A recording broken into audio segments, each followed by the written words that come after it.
What's up, everybody? This is Dominic D'Angelo of adfreeshows.com, SEScoops.com, but I'm here today for Rumor and Innuendo to talk the Dynamite with none other than Robert Karpelis, WE Creative _ish. Robert, how are you on this fine Wednesday?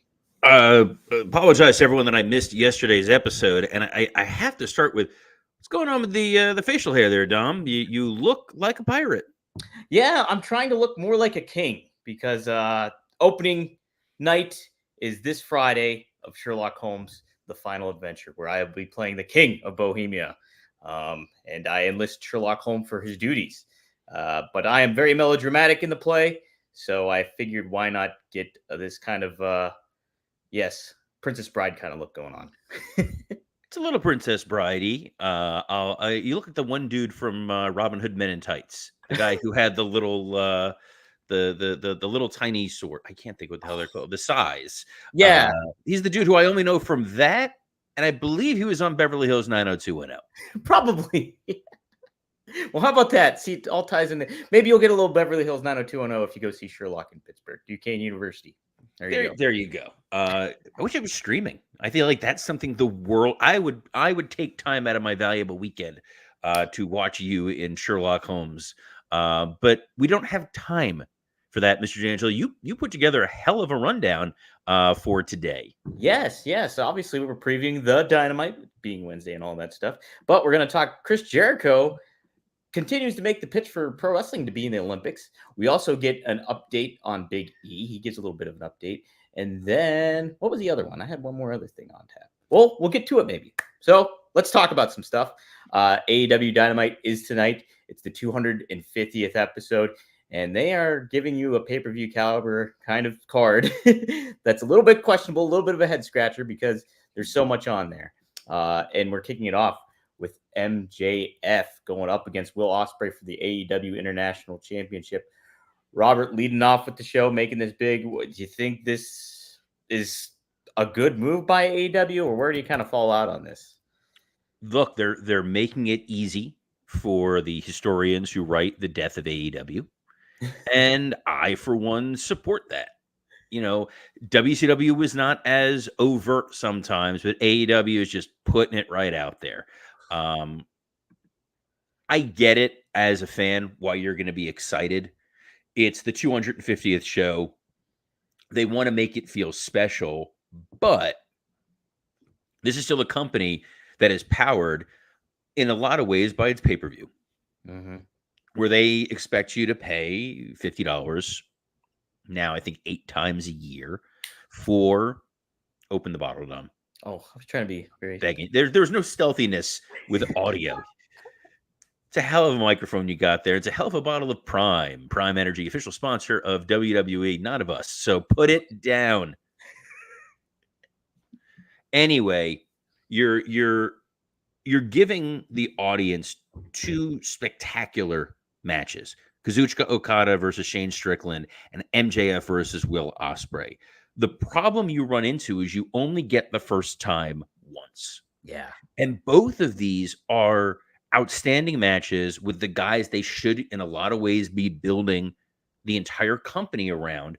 But once you get it for free, it's no longer that special. You don't get that first moment again. And that's why this is so surprising, because you could just do one of these matches. I would argue you could do Okada versus Swerve, which is a very good match, very strong match on paper. It is not giving away the farm in a lot of ways. I feel like MJF and Ospreay, if played correctly, could be the Rock Austin of AEW. Ospreay has clearly shown himself as the A1 babyface in this company.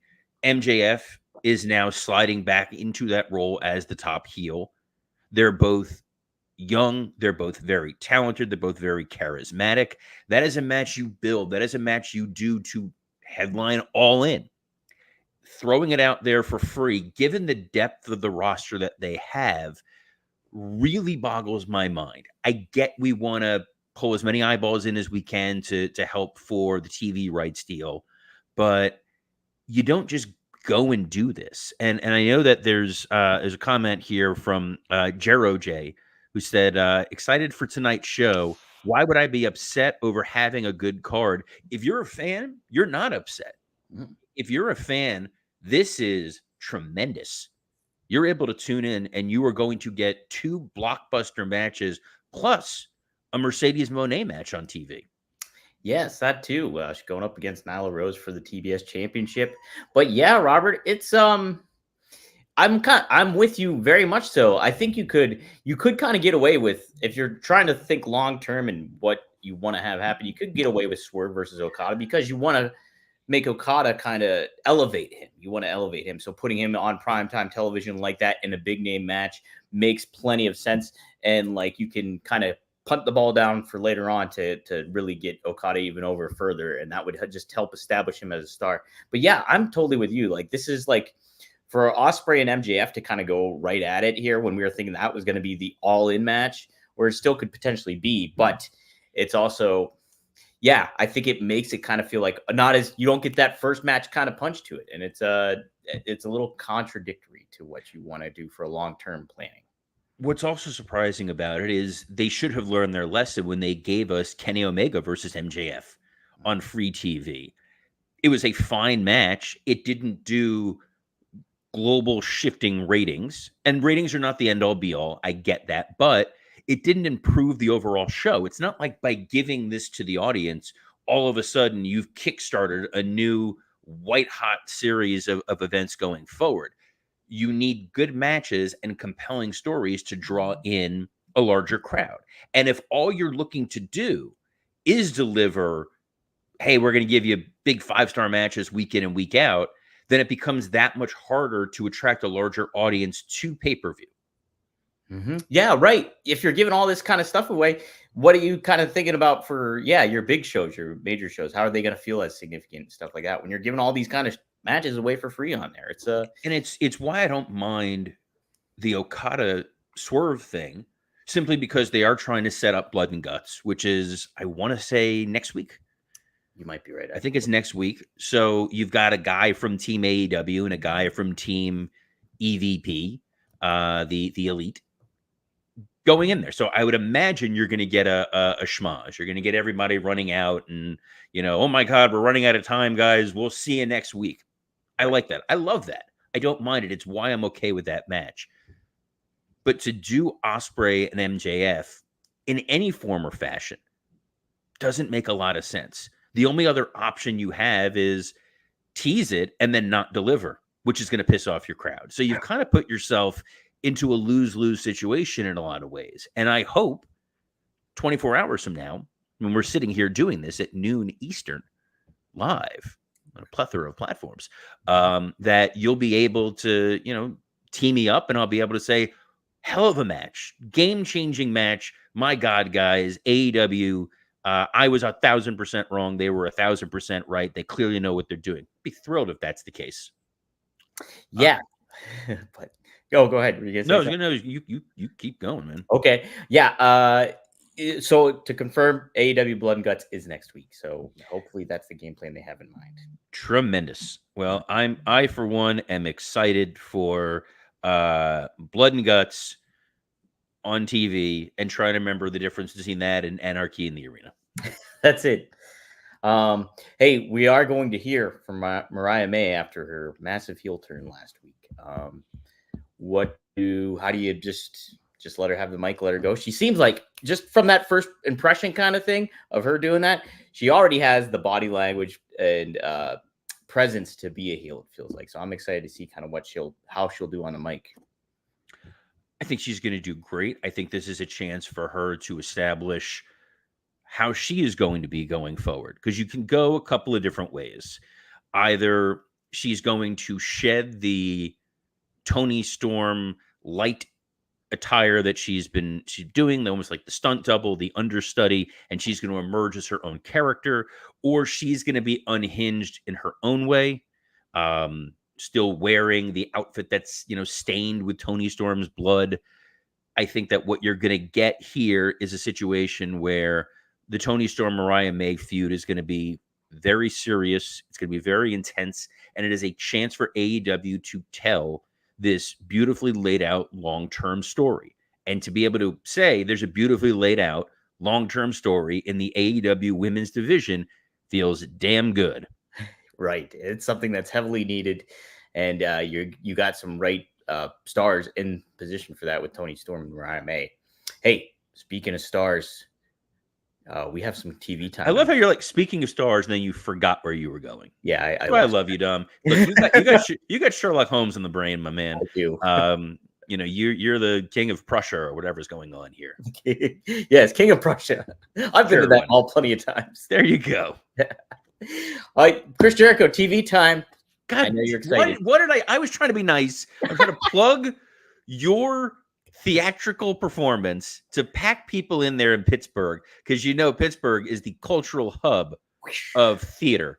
And then you throw Chris Jericho at me. What is Chris Jericho doing this week? It's just TV time. It's another just advertised TV time for this. So you could have just not mentioned it, and I would have been fine. I could have, but it segues into our next topic. So. I get it, but it's like the thing with Jericho is no matter what it's going to be, it's going to wind up being a huge disappointment. And guys, if you want to ensure that you're not a huge disappointment, can we talk to you about Blue Chew? This episode is sponsored by Blue Chew. If you want to be as hard as the summer day is long, then get yourself a Blue Chew and bring the summer heat. Blue Chew is a unique online service that delivers the same active ingredients as Viagra, Cialis, and Levitra, but at a fraction of a cost and in chewable form. The process is simple. Sign up at BlueChew.com, consult with one of their licensed medical providers, and once you're approved, you'll receive your prescription within days. Blue Chew tablets are made in the USA and prepared and shipped direct to your door. The best part? It's all done online. No visits to the doctor's office, no awkward conversations, and no waiting in line at the pharmacy. You can take them anytime, day or night, so you can plan ahead or be ready whenever an opportunity arises. Hell, you could pop it during TV time with Chris Jericho, and Blue Chew is so effective that even Jericho won't stop you from getting rock hard. Blue Chew wants to help you have better sex. Discover your options at BlueChew.com. And we've got a special deal for our listeners. Try Blue Chew free when you use our promo code RUMOR at checkout. Just pay $5 shipping. That's BlueChew.com, promo code RUMOR to receive your first month free. Visit BlueChew.com for more details and important safety information. And we thank Blue Chew for sponsoring this episode of Rumor and Innuendo.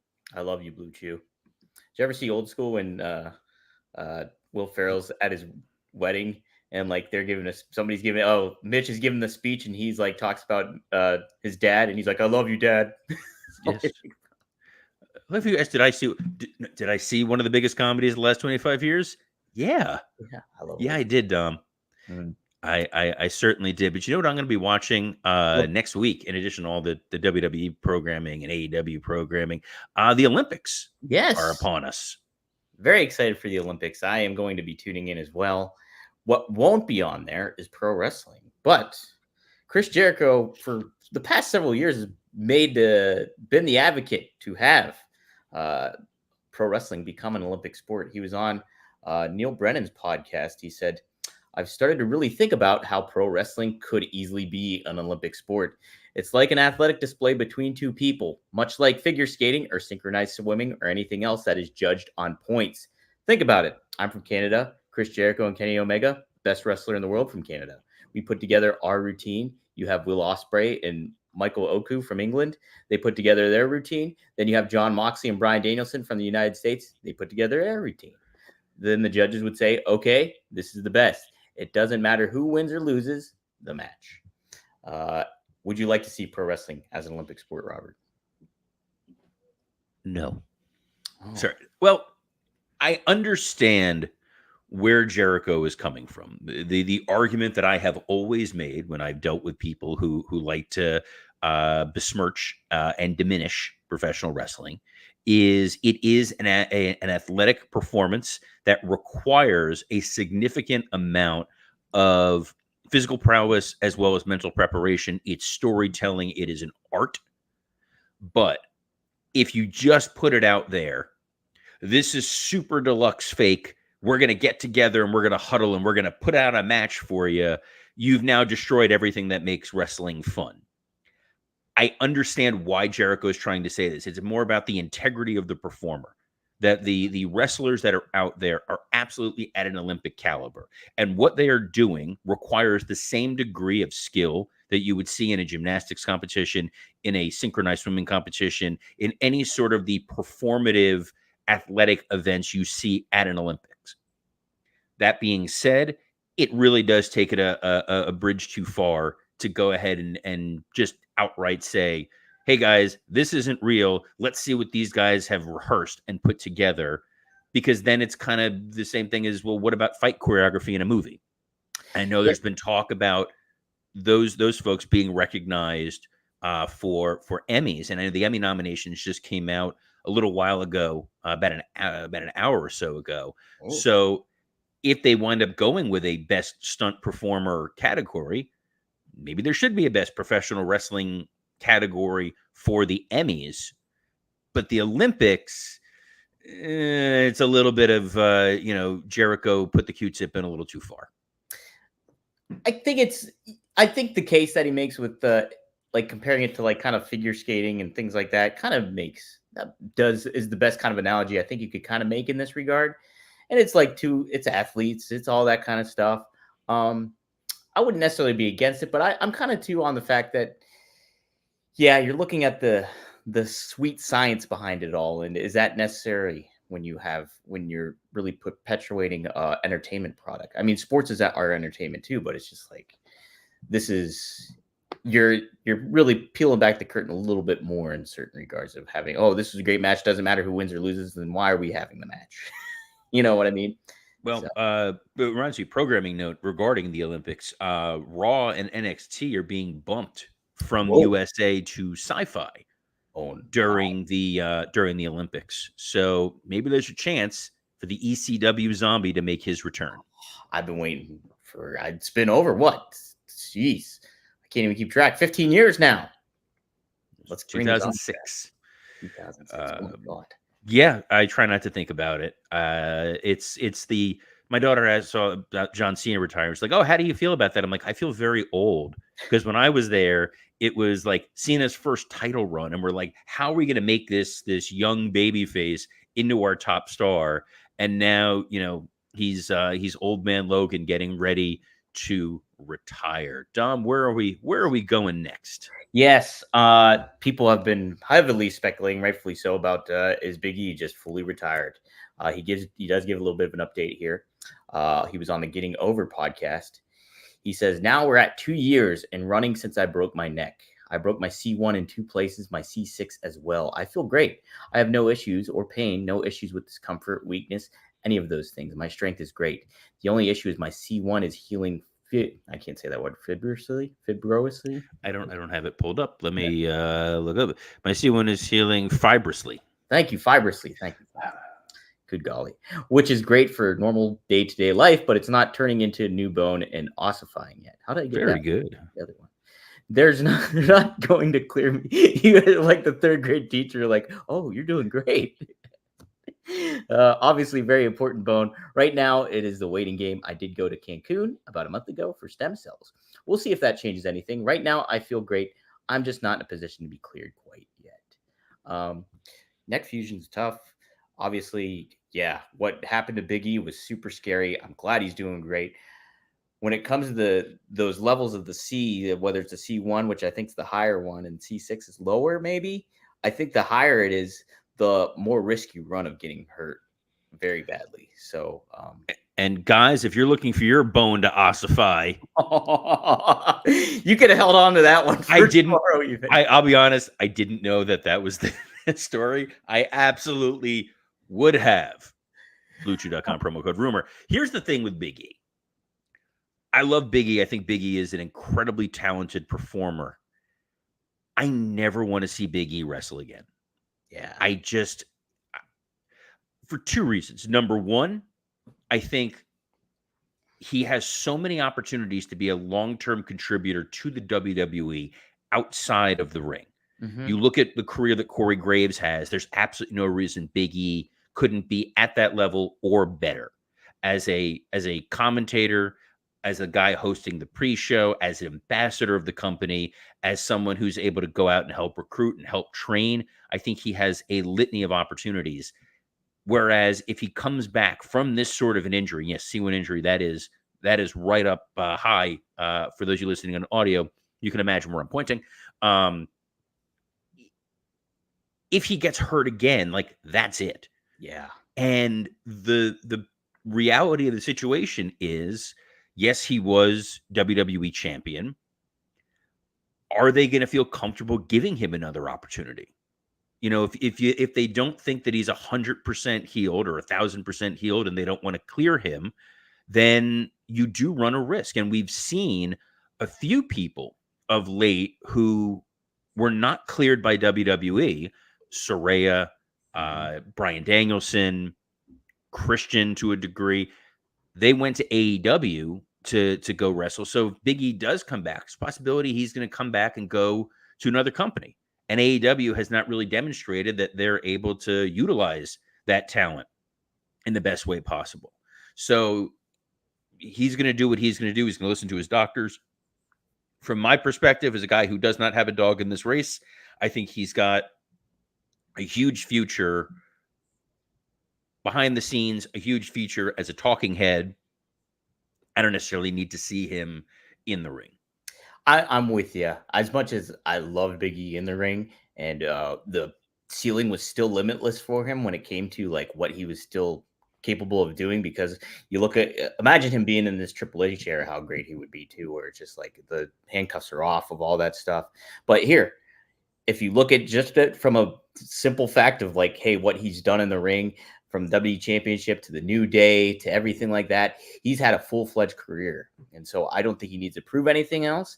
I could only imagine that he would have a desire to get back in the ring, but I'm kind of with you. It's like, if you're running the risk, if you're not in pain, you're not worrying about anything like that, there's so much more value he can add. Just he doesn't have to be in the ring to do it. So what I do love is that in this current era that we're in, he said he's been off TV for 2 years. Yeah. There is no fear, there is no concern that they're suddenly going to cut his contract, that they're not going to pay him, that they're going to force him back before he's fully healed. None of those situations seems to exist. It is, you heal on your own time. We are here for you. You contribute as much or as little as you want, and you have a home in the WWE. And that's really comforting to see. That is not how this industry typically has gone. And it's a nice thing. Prefacing that to the next story that you're about to That's go right. to. The nice thing was a lot of people, there was rumor and innuendo, that stars would be able to take their trademark names outside of WWE moving forward. I was like, my jaw dropped when I read that. I was like, that can't be real. And I even had to look at the outlet that reported it and everything like that. I don't even know who officially came out with that or whatever. But we did get confirmation from Fightful Select and from PW Insider. Oh, from your best friend Sean Ross Sapp. That's correct. Who I can't wait for Effie to absolutely demolish. Oh, that's right. Yes. Oh my goodness. Yeah, this is where we're at, man. The tail is eating the snake. It's the closest thing we're coming to Meltzer versus Dynamite Kid. Oh my God.